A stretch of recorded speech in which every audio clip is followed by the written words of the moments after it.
Президент коррупцияга каршы күрөшүү күнүнө карата кайрылуу жолдоду. Митингге чыккан конуш тургундарына үйдүн тех паспорты тапшырылат. Боомдо өрттөн унаадан 3 адам жабыркады. Саламатсыздарбы? Күндүн маанилүү жана орчундуу жаңылыктары менен тааныштырып айтмакчы программасы назарыңыздарда. Президент Садыр Жапаров коррупцияга каршы күрөшүүнүн эл аралык күнүнө байланыштуу кайрылуу жолдоду. Кайрылуу өлкө башчынын расмий сайтына жарыяланды.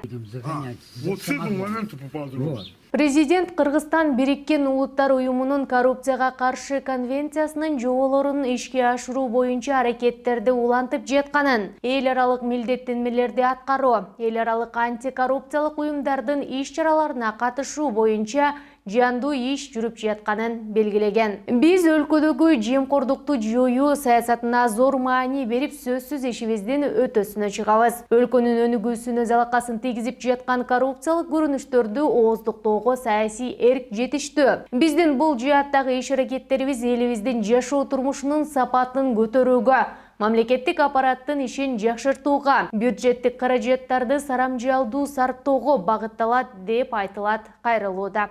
Азаматсыңар, баарына салам айт менден баарына. Дуктарын көтөрүп койгонда.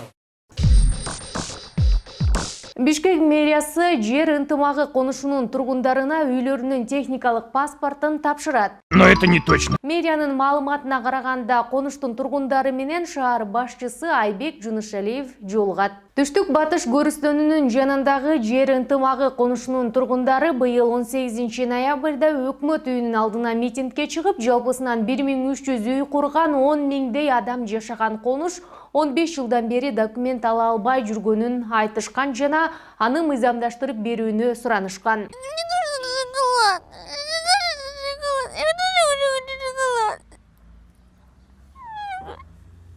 Алар менен президент Садыр Жапаров жолугуп, маселеси чечилерин, митингге чыгуунун кереги жок экенин, кимдир бирөө мындан ары жер басып алса, дароо камакка алынарын эскерткен. Бишкектиктерге айтып атам, мындай митингге чыкпагыла деп атам. Бүтөт, жазга чейин аласыңар кызыл китебиңерди.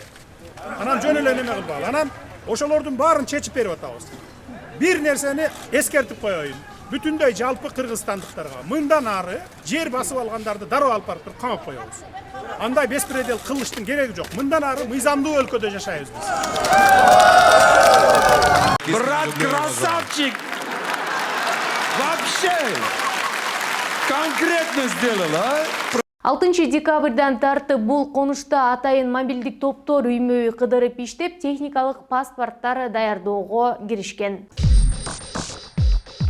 Боомдо кырсыктап өрттөнүп кеткен автоунаадан 3 киши жабыркады. Алардын ичинде 35 жаштагы аялдын денеси күйүп калган. Бул тууралуу өзгөчө кырдаалдар министрлиги билдирди. Бүгүн эртең менен Боом капчыгайында Audi S4 үлгүсүндөгү автоунаа тосмого урунуп өрттөнүп кеткен. Саат 19:57 жерине барган куткаруучулар өрттү толугу менен 10-5 мүнөт өткөндө өчүргөн. Кырсыктын кесепетинен 3 адам жабыркап, алардын ичинен 35 жаштагы ОТ аттуу аялдын денесине күйүк алган. Жабыркагандар ооруканага жеткирилген, деди өзгөчө кырдаалдар министрлиги. Автокырсык Бишкек Нарын Торугарт жолунун 122 чакырымында катталган. Ушуну менен берүүнү жыйынтыктайм. Саламатта калыңыздар.